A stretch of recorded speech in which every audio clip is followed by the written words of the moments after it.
Here with our trades today is David Wagner, portfolio manager at Aptus Capital Advisors. David, what's your take on Lennar? You know, John, I've loved home builders for a very long time. I've been overweight there for about the last 15 months. And I think that momentum can actually continue right now because it feels like a lot of the positive news coming out fundamentally and macro, is just keep flowing in. I mean, just look at the recent data on the resale inventory. The number of new listings entering the resale market, well, it continues to surprise to the downside. I think it was down like 21% year over year just last week alone. But I do think that the existing home inventory environment is going to remain challenged, given the fact that 60% of the outstanding mortgages in the U.S. have a rate lower than 4%. And that's relative to current rates of about 7%. So with existing homeowners hesitant to give up their cheap mortgages, home builders, well, they've started to actually take market share away from that resale market. And for Lennar, the stock we're talking about, they were the original engineer of that mortgage rate buy down, which has now become industry standard, almost creating a competitive moat around an industry that was once considered to be commoditized.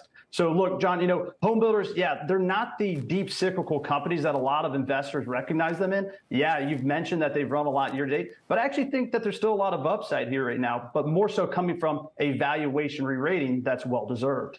That's very interesting. It seems like the only way on these is up when you look at the trend of where Lennar has gone over the last year to date. Next up, shares of company Pool are down more than 4% today after pool supply company Leslie's cut its fiscal year sales and earnings outlook Thursday evening, warning of abnormal weather and a more price-conscious consumer. David, this is interesting. It's hot outside. I'd like to be in a pool, but are you bullish on the stock?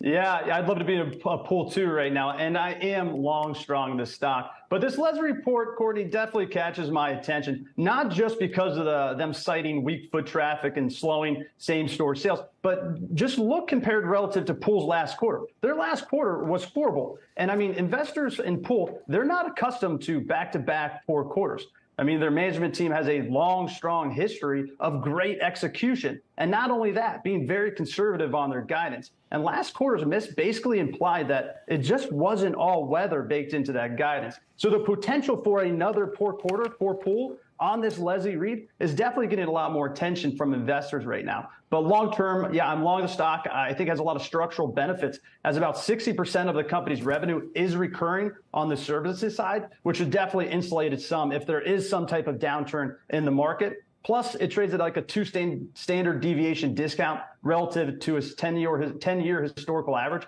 So I'm long here. All right. Last but not least, Carvana shares parked in the driveway today down 3%, but skyrocketing more than 600% this year, down roughly, as I mentioned, 3% today. JP Morgan says the stock could fall more than 70. David, is it time to reverse on Carvana? Yeah, I think it hasn't been as much of a short squeeze as many people have originally thought. So I think if I was to short the stock, I'd be very careful here. But I just feel like a lot of the good news is really currently priced into the stock, especially as the company has actually been losing market share as they cut costs. I mean, basically for this story to change, they have to persuade investors that they are once again a growth stock and not just a turnaround story. So that just does not fancy my interest here, John. All right. Maybe not reverse. Maybe emergency brake, though. David Wagner, thank you.